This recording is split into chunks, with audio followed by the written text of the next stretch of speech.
Welcome, and thank you for listening to Trekker Talk, a fan podcast devoted to the adventures of 23rd century bounty hunter Mercy St. Clair from the pages of Trekker by writer and artist Ron Randall. I'm Darren. And I'm Ruth, and we're here to talk about Kickstarter. As all of you know, Ron Randall has already had 2 successful Kickstarter campaigns so far, but thankfully the adventures of Mercy St. Clair are not over yet. That's right, the next adventure is titled Battlefields, and the Kickstarter launches on May 28th. The day after Memorial Day here in the U.S. And Ron Randall himself is here to talk about that upcoming Kickstarter campaign, as well as other topics. Thank you, guys. It's great to be back with you again.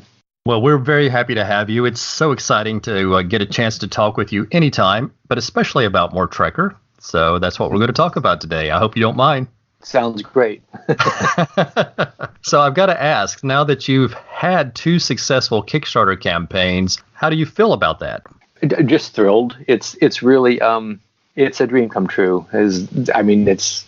All I have to say about it are the cliches that somebody says when they're just sort of so gratified, because Trekker is my dream project. And when I turned to Kickstarter, it was because my goal is to, the hashtag more Trekker more often, to get these stories out on a regular ongoing basis, because I think that's what serves the series the best, and it's certainly what I think is in the best interest of the readers getting the most value out of it, and it's what I want to do to make these stories hold together and build on each other with momentum and all that sort of stuff.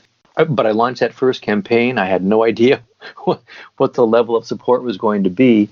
And I've just been thrilled at the enthusiasm that people have shown and the amount of support it's gotten. It's just been incredibly gratifying. Well, I know that from our point of view, it's easy to see how much fans have been excited, because I know that for both of those campaigns, you hit the initial goal early on in the campaign. You were able to hit multiple stretch goals. That's fantastic. And I certainly hope that'll be the same case this time. And I'm confident it will be as a Trekker fan. And I'm like you, I know I'm more than willing to be patient for good stories, and Trekker's always a good story, and I've been patiently waiting for Trekker, in the past. But it's nice to have Trekker coming out on a regular basis here, just, every 9 or 10 months. We might have a new book. That's fantastic. Well, thanks. Yeah, that's the goal. That's the schedule, the target I would like to hit, because honestly, I know how much more Trekker I see happening. When I first began this series, I envisioned it as being one that would start with our young bounty hunter in one place, in her life, and the long journey is to take her through ups and downs of an adventurous, explosive life, and that the stories would eventually take her to a different place in her life. And I want to get to a good place where a lot of the elements that have been planted in the series and are being developed now get to a good resolution. I'm not in a rush to get to the ending, but I don't want to meander either. I want to get there in a good pace that has momentum and the sense of build to all the stories. So that's the goal. That's what I'm here for. And that's fantastic. I have to compliment you, Ron, because I know, having been someone who's read Trekker from the beginning, it's really interesting to see. I know there have to be lots of things that are spontaneous in the stories, but at the same time, I can see how you've planned out some things, because, there are some things that get paid off many years later that, I can see the beginnings of earlier in the series. And of course, now that it's coming out more regularly, the timeline might be compressed, but you still see things coming out in later stories that you can look back and see where it initiated earlier in the stories. And I love that. Well, thanks. Yeah, that's exactly right. And you're right. Sometimes I'm playing a long game than is reasonable, because because there have been interruptions in my being able to get the books out for one reason and another. But yeah, I've always intended the story to have, in one adventure or one volume or whatever, certain things are introduced that aren't fully developed and brought to their resolution in that story. I want there to be this interweaving sort of thread lines of characters and elements and plot, so that each book, of course, I want it to be a completely satisfying adventure, but when you thread them all together, when you link them all together, that's when you see these other stories interweaving, and something that's planted in this story a little ways down the road that's when it really blooms or blossoms and takes sort of like center stage or becomes a major element in the story. I find those kind of stories fascinating to read myself, and I'm trying to tell a story that I think would be a good one. Well, let me say the early pages of Battlefields that you've shared on TrekkerComic.com are really exciting, and Mercy is in a lot of jeopardy on those pages. What can you tell us about Battlefields without giving away any spoilers? Well, let's see. For longtime readers, I guess, or people who are familiar with the series, they'll know that Mercy has begun to uncover things in her past that are going to have a profound impact, and are beginning to have a profound impact on her understanding of who she is as a person and what her role is meant to be in this violent, complicated world she's a part of. So she's digging for answers to get to the heart of that stuff. And as she continues to do that, she's going to be delving deeper into the core of the conflict between the powerful forces that are shaping her world and vying for control of it.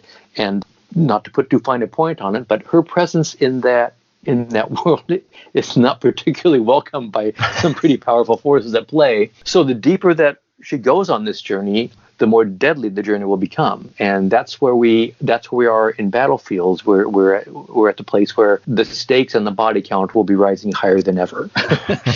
As the title of Battlefields indicates, it's a war story, basically. And again, for readers that are familiar with Trekker, they probably understand or recognize that I sort of shift between one science fiction sort of subgenre to another from tale to tale. Chapeltown was sort of a sci-fi western. The story before that, Rites of Passage, had she becomes a bodyguard for a young woman. There's political intrigue. There's a space voyage and a crash landing. So that's much more of a sort of space opera sort of tale, I would say. And so Battlefields has a somewhat of a different texture than the other stories too. And again, it's all because as a storyteller, what's fun to do with your main character is to put them in a situation where they're off balance, where they're out of their element. And Mercy, of course, is a very accomplished fighter. She's used to violence. She can handle herself well. But to this point, her story has largely been about fighting, tracking down one bad guy, or sometimes a group. The big group fights happening, gunplay, and all that sort of stuff. But this is different. There are armies here. There are armies that she is stuck in the middle between two fighting armies, and that to me that was attractive to me as a storyteller, because it's a way to try to raise the stakes on somebody who is obviously really good at her job of jumping around and shooting things, but putting her in a new environment that I think raises the stakes emotionally for the character, and also gives myself and the readers a different path to travel on with Mercy for this story. Yeah, I just love it. I'll say I do have. By the end of the story, I think there will be a few jolts and surprises for the reader, and I'm hoping that'll be a good emotional roller coaster for both Mercy and the reader to go on. Fabulous! I'm so excited about it. So I know just the little bit you shared online so far, it's such a great teaser. So yeah, it's very exciting. and I've got to say, I love the fact that Kickstarter has given you the opportunity to share these stories, and I'm excited. Another one's coming, and I wonder what you've learned from the prior Kickstarter campaigns that have helped you maybe plan for this next upcoming campaign. Well, I've learned so much, and yet at the same time, I sort of feel like there's still so much more to learn. Now, maybe that's one of the things I've learned is that Kickstarter it's a vast and sort of changing animal, so that you've got to be prepared to keep your eyes open and be prepared to try new things and see what, and be responsive. Because a couple things I've learned is, as we talked about earlier, that there was a good size and very enthusiastic amount of support for Trekker. And again, to repeat myself, it's just that was incredibly thrilling and gratifying to see. And I learned early on, I knew going in that I wanted to have a good, strong social media presence and focus on sort of building the community of backers. I've taken to calling it the Trekker community, because that's one thing that I learned about this process is with Kickstarter, the way it feels to me is I'm part of a team, the Trekker team, that is myself and the backers of the campaign are working together to make Trekker happen. I cannot do this by myself. I need the support of the material support of backers, and I also sort of need, or at least really want I want their audience, I want their eyes and their hearts to experience these stories with me.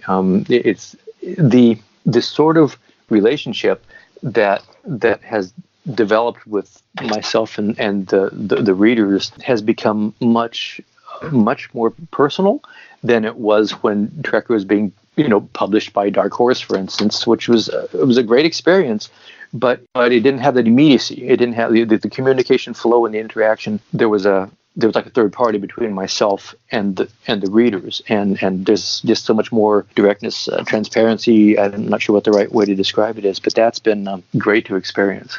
I'm glad to hear you say that, because I know I'm excited too. Whenever I don't ever get to spend as much time on Facebook or Twitter as I would like to, but what's always nice is whenever I'm on there and I see, someone else like a John Baker or a Brian Mulvey, chiming in and telling you what they thought of the latest page or the latest story or a commission. And you're right, it's a wonderful community. It just popped in my head. I was smiled at Ruth and I said, I envision another hashtag TLC, Trekker loving community.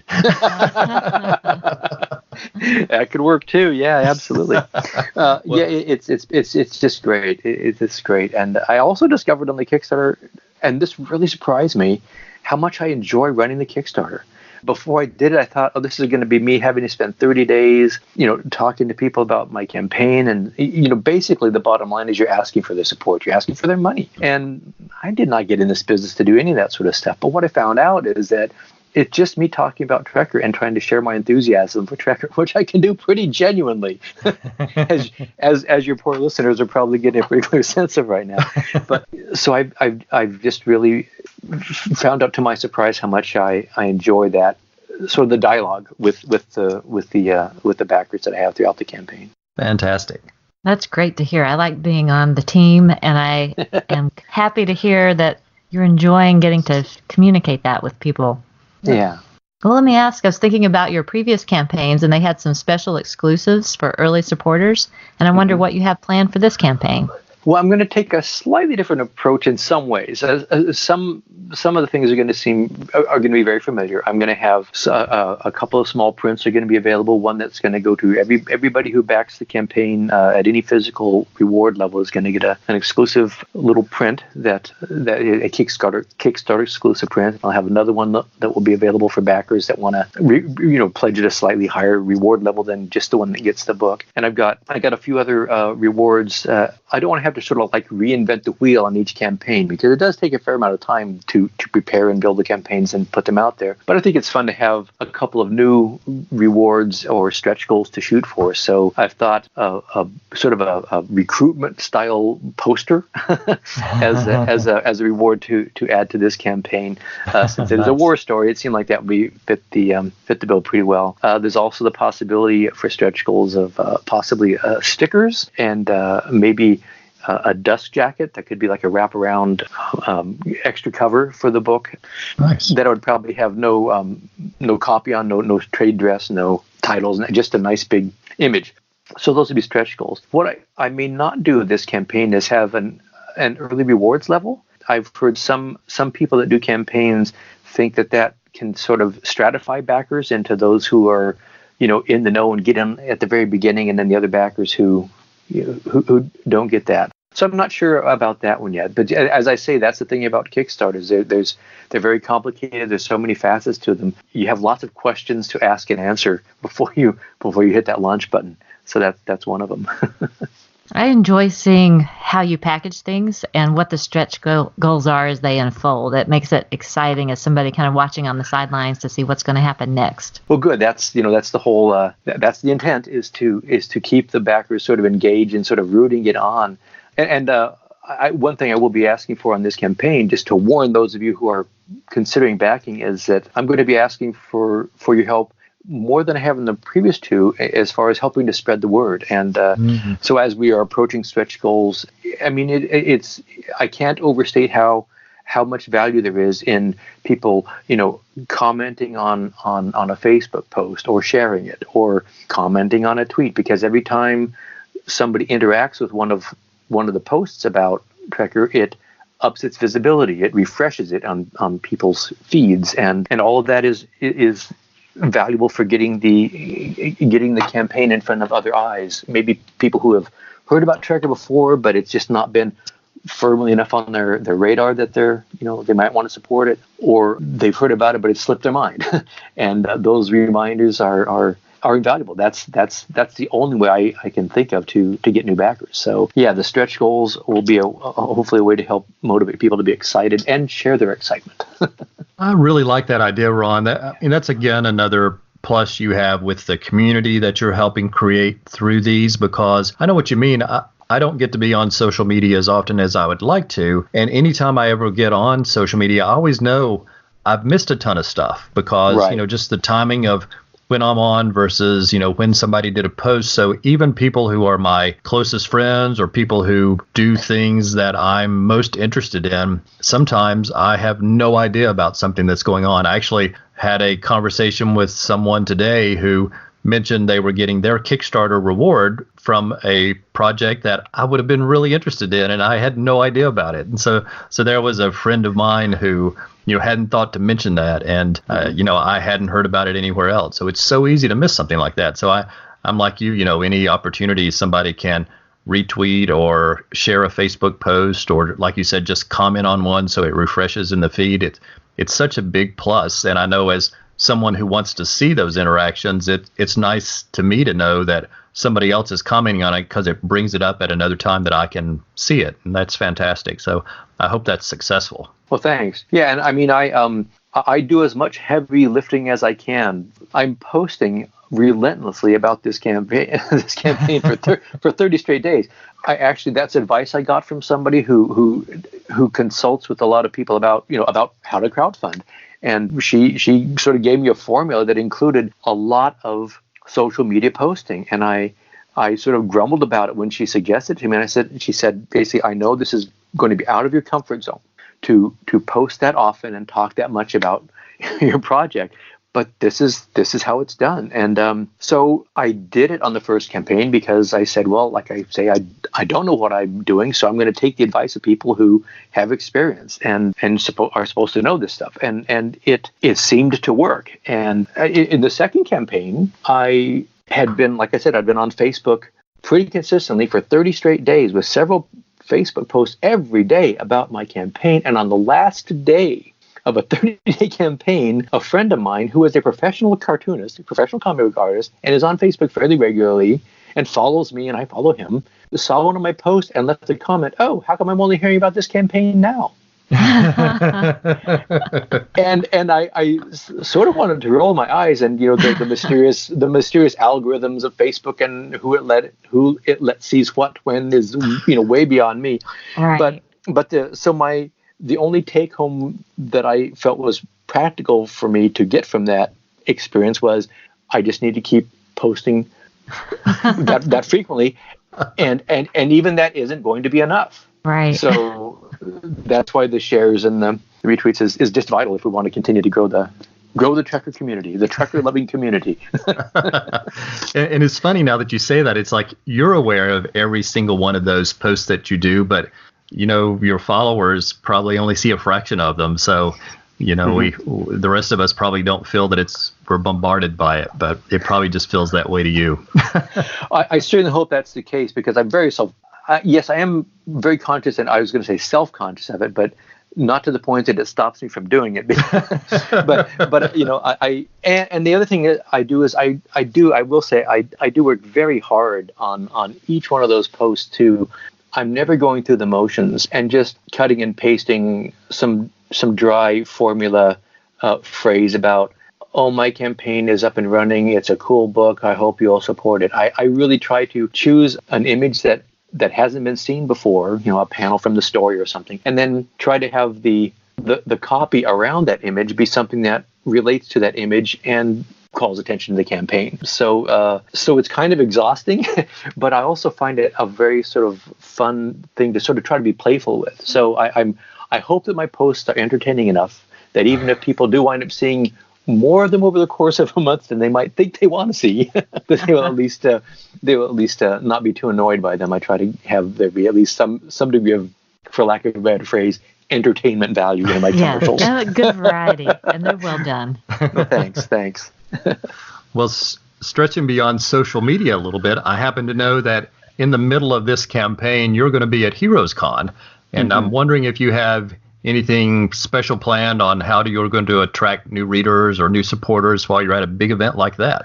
Well, I do have a good size print of the cover from the new book, which of course you try to make the covers nice and eye-catching images, and I used a local printer that just did a gorgeous job, I think, of printing that. So I hope to catch some eyeballs with that, and I have some exclusive bookmarks. You've already seen like a prototype version of the bookmark that I had, but I'm now making up new bookmarks that feature the image from the cover on it that I will be using and having to use as giveaways at the show that have information about the Kickstarter that will be up and running at the time, and a way people can link directly to the campaign and find out information about it and decide if they want to promote it there. So between that and just having as visible a Trekker present on my table display as I can, I'll do that, and then I'm going to send off a lot of fireworks. No, I'm not. That'll be exciting. Bring one of those laser blasters. There you go. Yeah, Mercy's famous muzzle shots. Right. That's right. Yeah. I'm pretty sure they wouldn't let me in there, but I'll do everything short of gunplay to get people to read Trekker there. That's dedication. Well, I've noticed that commissions are always a reward level in your campaigns, and I've enjoyed seeing the variety of them when you share them online.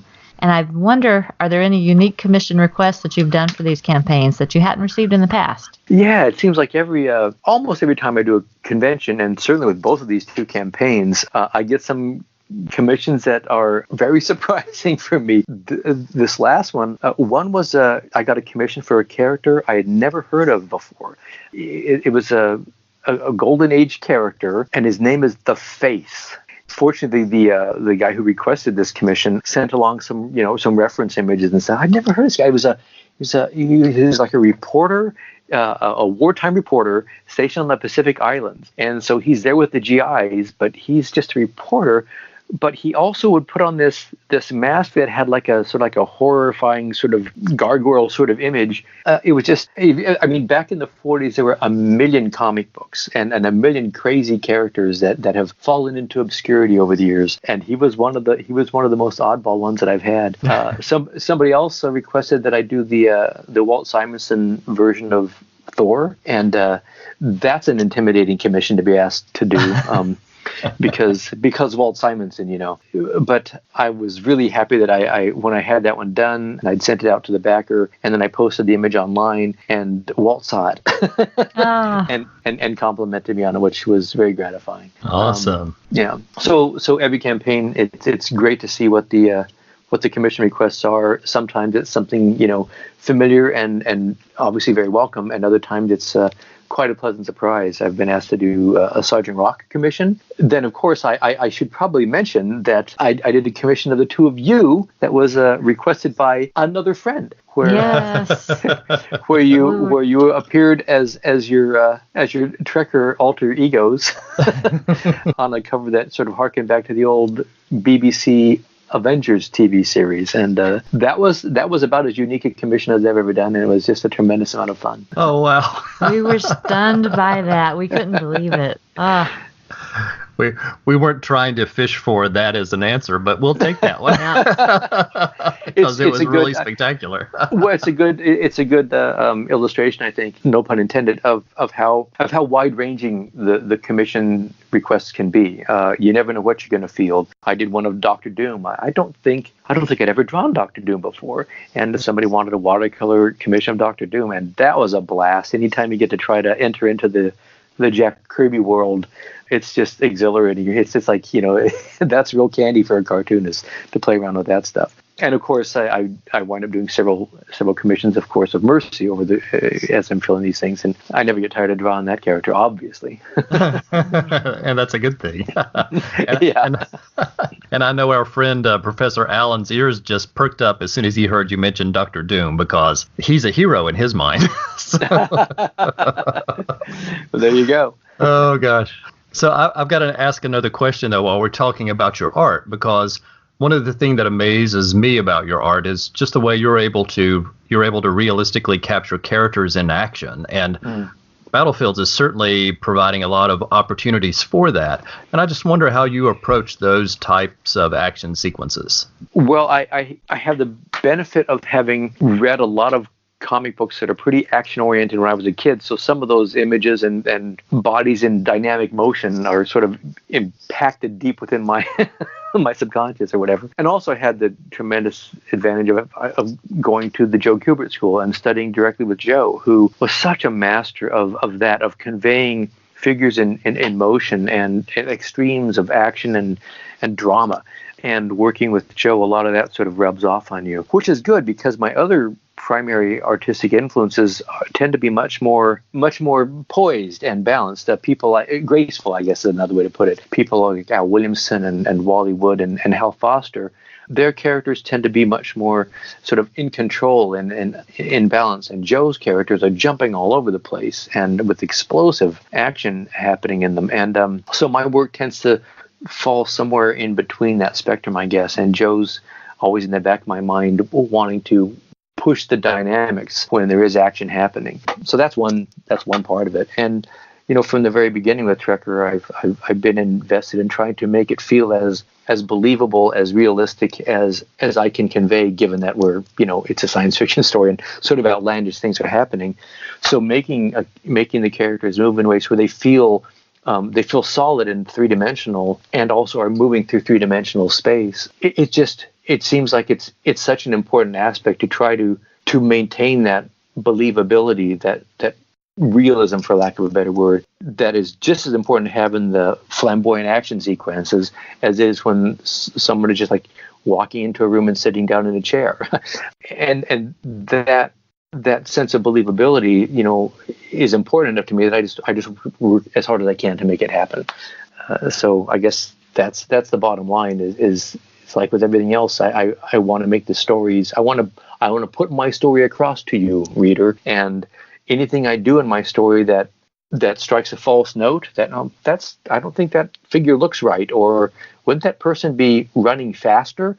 Those are the sort of questions I ask myself. I just try to immerse myself in the situation of the character in that story, and sort of in my brain, I'm trying to act it out myself and say, how would that person move? How would that person be gesturing or posed to really convey as much about this scene as possible? It's all about storytelling. So that's a long answer for you.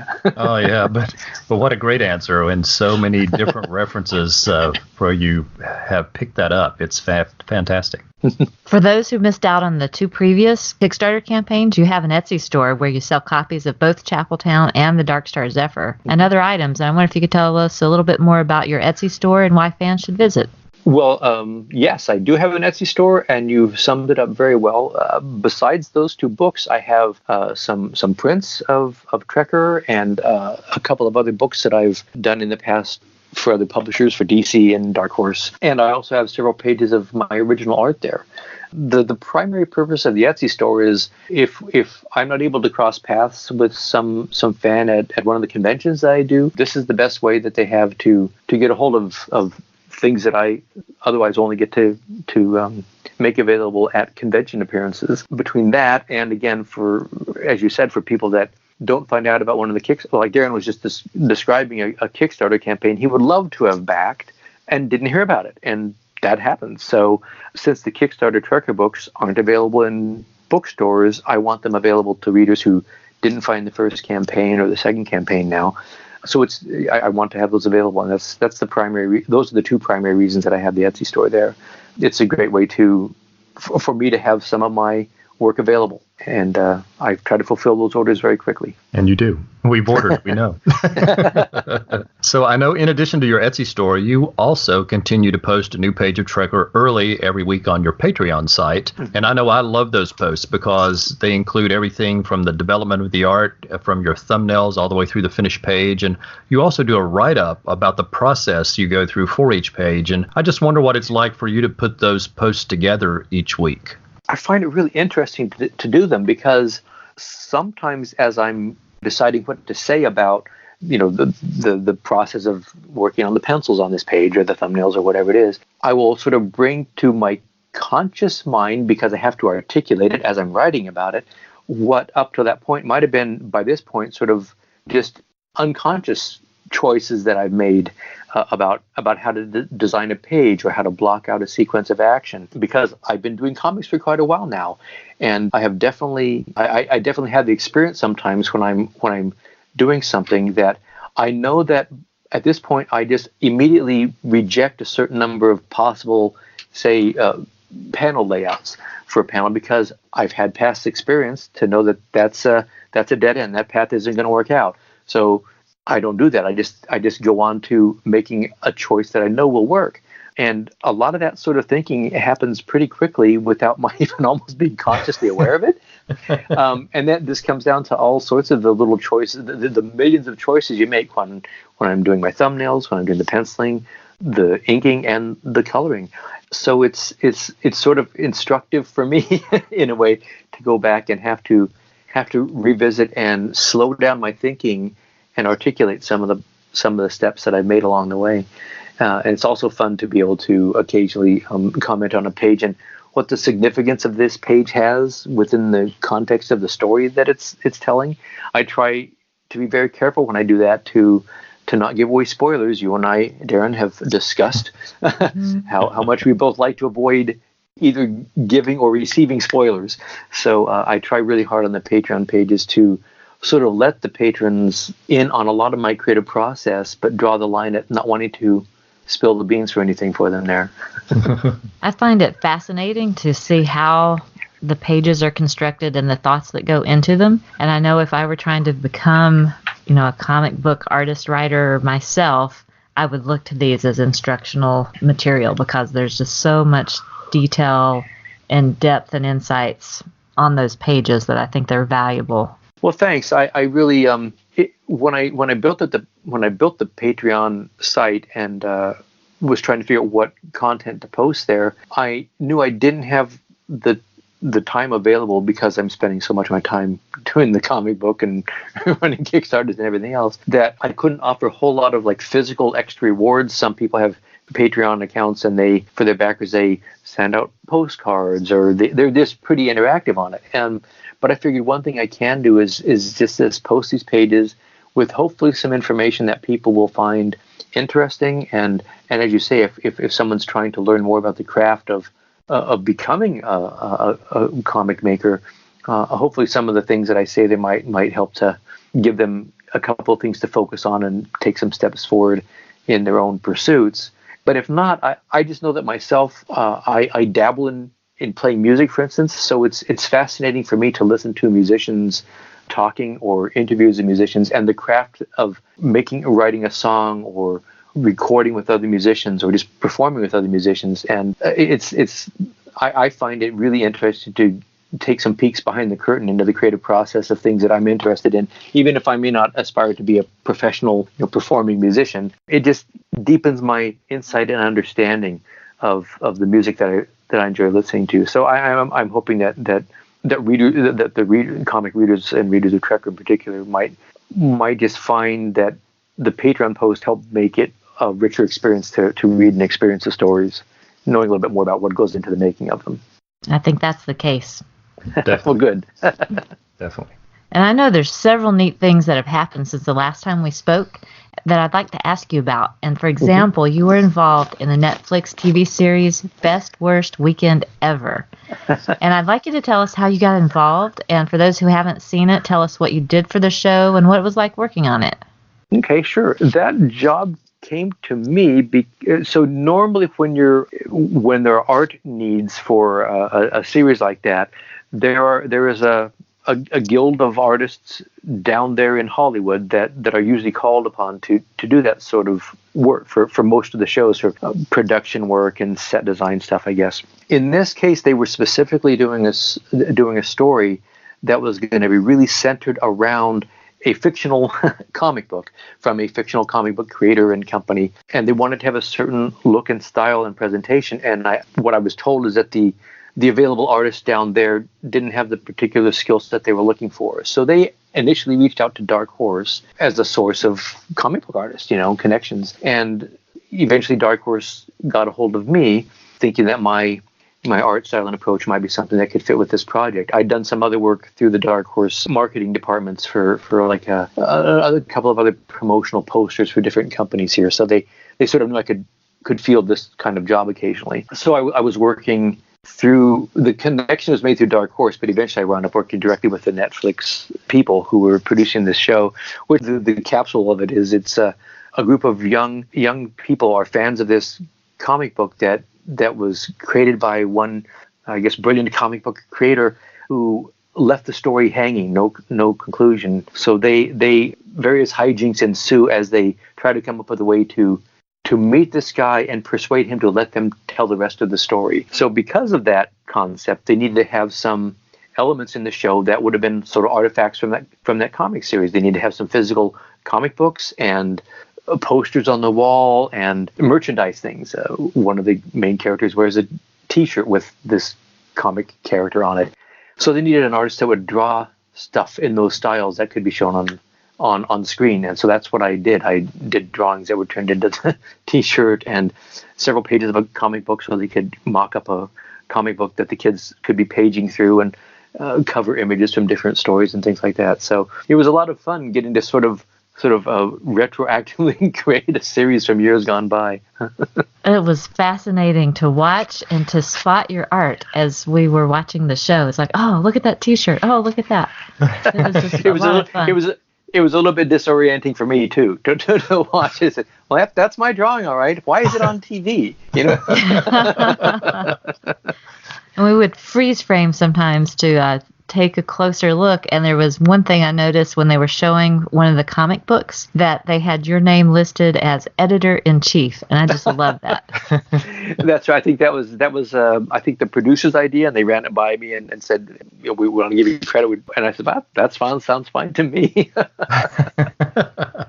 It was fun. We enjoyed watching the show, and of course we watched it because you were involved. So it was, we got our free month Netflix subscription, and it was first on our list. Well, I'm glad you enjoyed it. It was a lot of fun. Yeah, it was quite a departure from the world I create with Trekker, but it was a nice side trip. Well, I know another side trip you took was with a fun comic called Sasquatch Detective. So tell us how you got involved in that.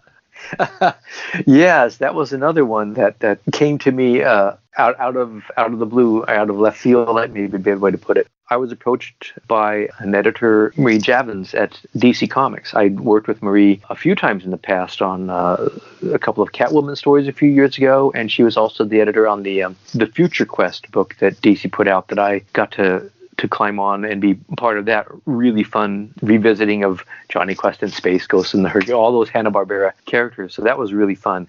And then she got a hold of me with an invitation to work on this Sasquatch Detective comic, which I hadn't done anything quite like this before. It's a character that had already been created. It had appeared in some backup stories in their Snagglepuss comic book. So it was already, sort of locked in as a property. And they wanted somebody to draw a lead feature in what was going to be a collection where they were going to collect all those earlier short stories and put out a standalone volume of the Sasquatch Detective. And I looked at the designs for this character, which are very cartoony. She's a young Sasquatch who becomes a member of the Los Angeles police force. And I responded back to Marie and I said, "This looks very fun. It's not exactly in my wheelhouse, it's not exactly what I do." She, "I think you could do a great job on this," she said. So she knew something that I didn't, but so I did some of designs, my version of the character, my trying to get in the ballpark of what I thought that they were after, and I sent those in, and we had some back and forth between her and me and the writer who created it, Brandy Stillwell, and very very quickly I was thrilled to see we got to a place where Brandy was happy with the designs I'd come up with. They seemed like they were right in the ballpark of what they were looking for. And I got to say that I had a blast. It was such a joy to work on this story. It was very heartfelt. There was some genuinely funny moments in it and some good energetic bits of action where you can play it a little bit more slapstick-y with these sort of characters than I would with Trekker. And I just felt that the story had a lot of charm, and I tried to get some of that across in the art. So that's one of the great things about a career like this, where I have had a chance to work on a variety of different stories with different looks and tones an approach is called for, and it keeps things interesting. And I'm often pleasantly surprised to discover another avenue to explore that's a lot of fun. And Sasquatch Detective was definitely one of those. It was really good fun. It's not a book I would have picked up otherwise, but your name was on it, and I picked it up, and I was so happy that I did. It was great fun, just like you said. No, thanks. I think the thing that, going back to my time at the Joe Kubert School, I think the thing that serves me the best, maybe, of all the things that Joe and the other instructors at the school were trying to, drill into our heads was a passion for storytelling, for making a story work on the comic page. Because no matter what kind of story, whether I've done a war story or a Swamp Thing story or superheroes or Trekker or Sasquatch Detective, the job is to take a script and make that story come alive on a comics page, and that job is never anything short of fascinating and completely involving. So I feel really fortunate that value, that sort of goal, that ultimate goal was sort of communicated to me so early on. It's kept every job fun. Excellent. Valuable lesson. Yeah. And I remember you did some international travel, which included visiting a comic shop in Dublin. I'm curious to hear more about that trip. That was such a great time. I owe it to my son, who found really affordable prices for my wife Lynn and I to travel over to Ireland. I've always wanted to go to Ireland. I've always been fascinated by so much about Ireland and Irish culture, and he knew that, and so when he saw a deal come up, he gave me the heads up about it. So thank you, Eric. Lynn and I got to go over and spend a wonderful time, largely in Dublin. We also got to travel to the north, up to Belfast for a day, and we also got over to Edinburgh for a couple of days and got to knock around a little bit of Scotland too. And I can't say enough about how much I loved every minute of that trip. And the comic shop that we went to in Dublin City Comics, is a wonderful store run by some great guys. And thanks to you, I'm pretty sure a couple of great Trekker fans showed up at that signing. And it was delightful to see Paul and Austin at that event. And then we all got to in the most quintessential Dublin moment of the entire trip, I think. After the signing ended up, the four of us, my wife and I and Paul and Austin, walked a couple of blocks over to Paul's favorite pub in Dublin, and we had a pint and listened to some nice local music. It was just a tremendous experience from beginning to end. And another Trekker-related bit of that trip was that another Trekker fan who I had made contact with through the Kickstarter, again, another illustration of this Trekker community we were just talking about, lives up in Belfast. And I saw that, and I happened to mention to him through the Kickstarter, my wife and I are going to be lucky enough to get over to your country in a few months' time. And I was initially asking him for suggestions for what we should see and do when we're over there. And he wound up offering, he said, if you can get up to the north here, up to Belfast, I can take you out to the Giant's Causeway, which you, Darren and Ruth, had already recommended that Lynn and I go to visit. And thanks to a great Trekker fan, Bernard, he picked us up and was our host for a day up in Belfast and drove us around to see some of the gorgeous Northern Irish scenery and the shoreline up there. And so it was a great Trekker-enriched trip to Ireland. Love hearing about that. Yeah, it was great seeing all the photos online too. Yes, that's one of the wonders of living in this in the current day and age, isn't it? Where we can share those journeys, those adventures with our friends online. Yeah, it is wonderful, and it was wonderful seeing all those photos. Well, I know before we wrap up, we need to turn our attention, though, back to Trekker so that you can remind everyone about the upcoming Kickstarter and the details and when and where they can be looking. All right. Well, thank you for that. Yes. So I made it the most straightforward URL address that I could come up with. So if you want to check out the Kickstarter, it's trekkerkickstarter.com.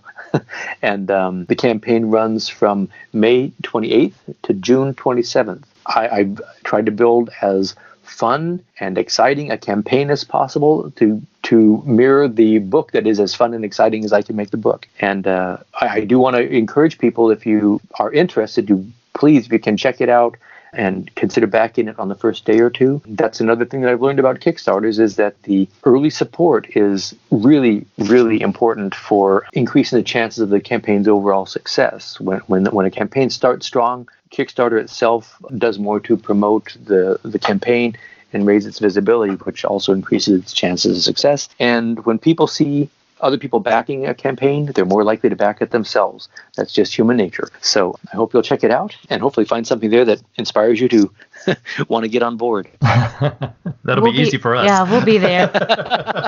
No doubt. I'm happy to hear that. Well, I want to thank you so much for taking time to speak with us. And I wonder, is there just anything else you'd like to say to your fans before you go? Gee, other than once again to let everyone who follows Trekker know how deeply I appreciate the fact that they have given their support to me and my project. I created Trekker many years ago, just wanting to tell a story that I really wanted to create, and every time I make a connection with a new reader, it's just incredibly gratifying, and it just makes me that much more inspired to keep telling these stories and expanding the richness of this world and the depths of the characters as much as I possibly can. It's the thrill of a lifetime to be able to do a project like this and have it make connections with readers. So thank you all for finding and supporting Trekker.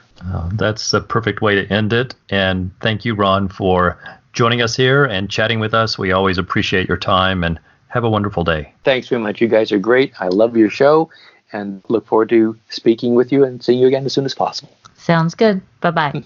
Bye-bye.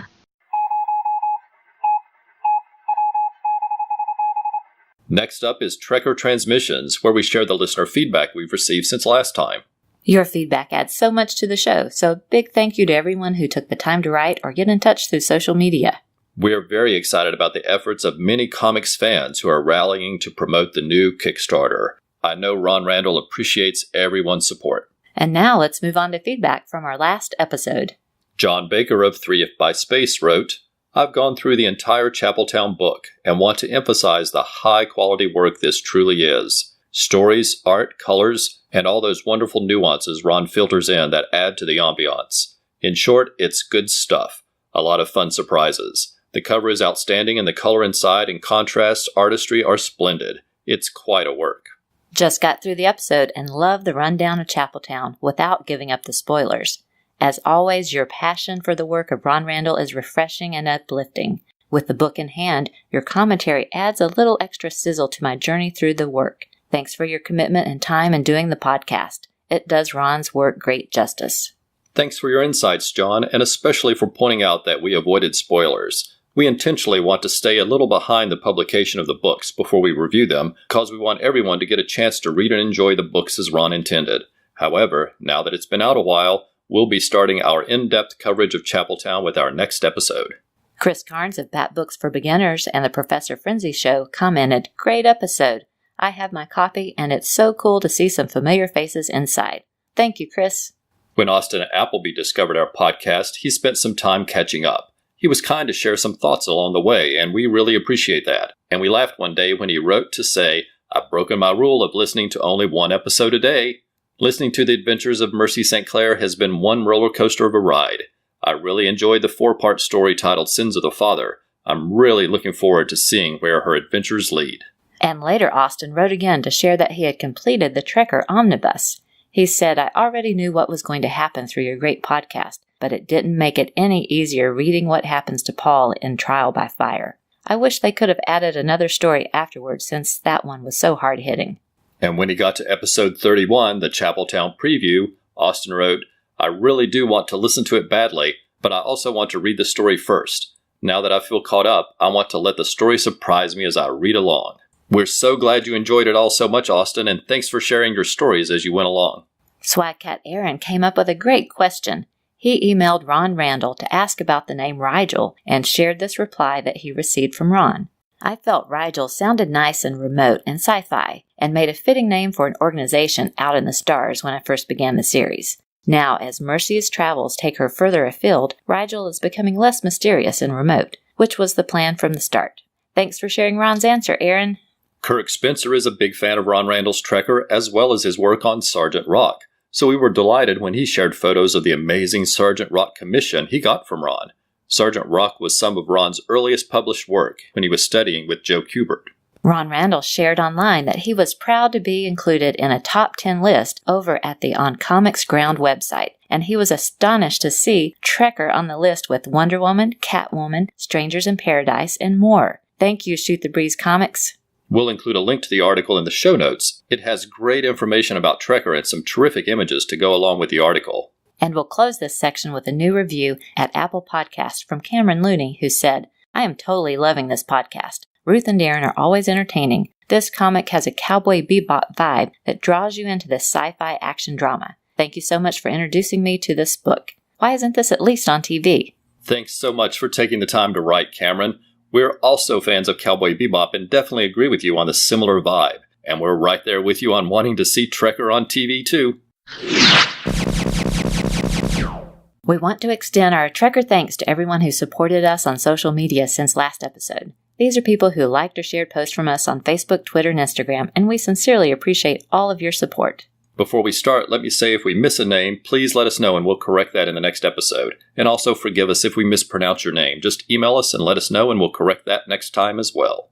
Aaron Henley, Austin Appleby, Brad Guthrie, Brian Mulvey, Chris Carnes of Bat Books for Beginners and the Professor Frenzy Show, Clinton Robson of the Coffee and Comics blog and podcast, Comics in the Golden Age with Mike and Chris, Creator Talks with Christopher Calloway, Cullen Stapleton from the Worst Comics Podcast Ever, Dr. G, Man of Nerdology of the Pulp to Pixel Podcast, Edible Podcast, Jerry Green of the Professor Frenzy Show and the Bat Books for Beginners, Green Lantern HG, Irene Mills, James Longstreth, Joe Crawford of the blog for the Non-Discerning Reader, John Baker, who does the sci-fi TV reviews at 3 If by Space, Karen Williams of the Sweet Between the Pages blog, Katie Artistry, the artist from After the Shifting, Carrie Crenson, Lance Barnett, Mark Sweeney from the ITG blog and podcast and Comics Couplets, Ilm Q, Nerdfic Strangers, Nicholas Prom of Comic Reflections, artist Pablo Ventura, the Parleypod Network,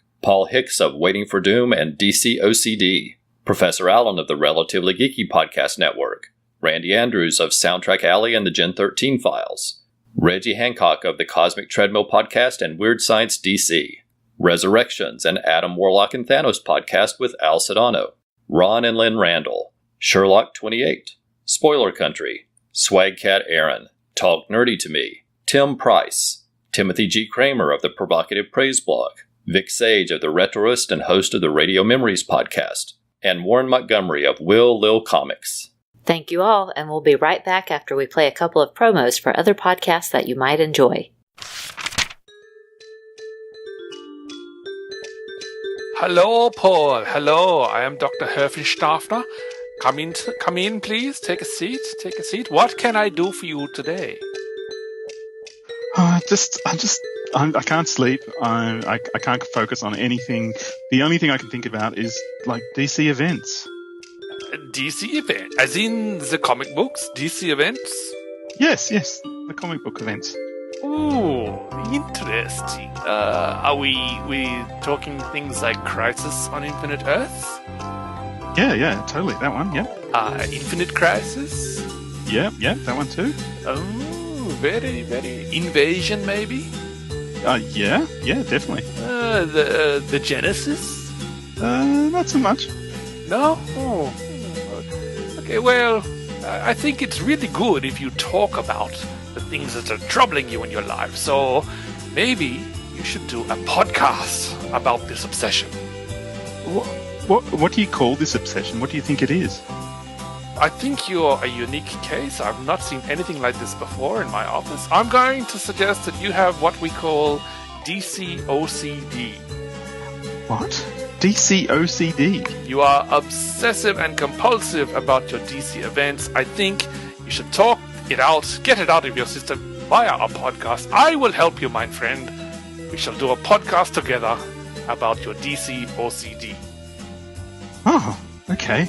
I won't even charge you for it. Awesome. I don't think I can claim you on benefits. Yeah, it's good. When shall we start? I'll get back to you on that. I'll check my timetable. Cool.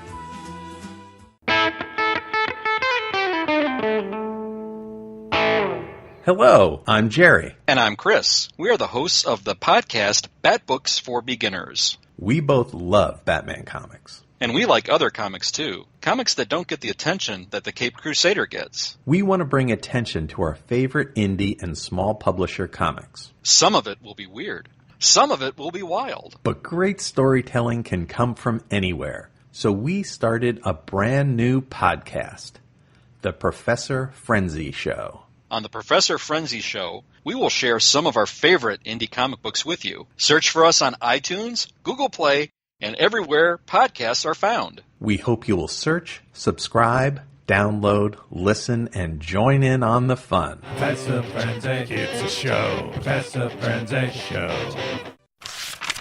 Before we go, we want to provide our contact information. Please let us know your thoughts through email, Facebook, or Twitter. If you want to contact us directly or have something you would like to have read on the show, then please send an email to trekkertalk@gmail.com. You can find us on Facebook, Twitter, and Instagram using the name Trekker Talk, and you can visit our website for links to all of our social media pages. And that web address is trekkertalk.com. Pow! Thank you, Charlotte and Catherine of the excellent Mark's Mess podcast for that clip. You can listen to our show through Apple Podcasts, Stitcher, or Google Podcasts, and all of our episodes are always available at trekkertalk.com and at radadventuresnetwork.com. You can also find the show on YouTube as part of the Rad Adventures Network. That's RAD, R-A-D, which is short for Ruth Ann Deeren. On the Rad Adventures YouTube channel, you'll find all of the episodes of all of our podcasts, including Trekker Talk, as well as Xenozoic Xenophiles about the Cadillacs and Dinosaurs series Xenozoic Tales by Mark Schultz, and Warlord Worlds about the comic creations of Mike Grell, including the Warlord, John Sable, and Green Arrow. If you like the show, please consider leaving a review on Apple Podcast, Stitcher, or Google Podcasts. Every review helps the podcast be more likely to show up in search results. And on YouTube, we hope you'll subscribe to the channel and give us some likes on the videos. Remember, at trekkercomic.com, you'll find a new page of material every Monday, as well as links to all of the ways you can find Ron Randall. Thank you so much for listening. We hope you'll come back next time for another new episode of Trekker Talk.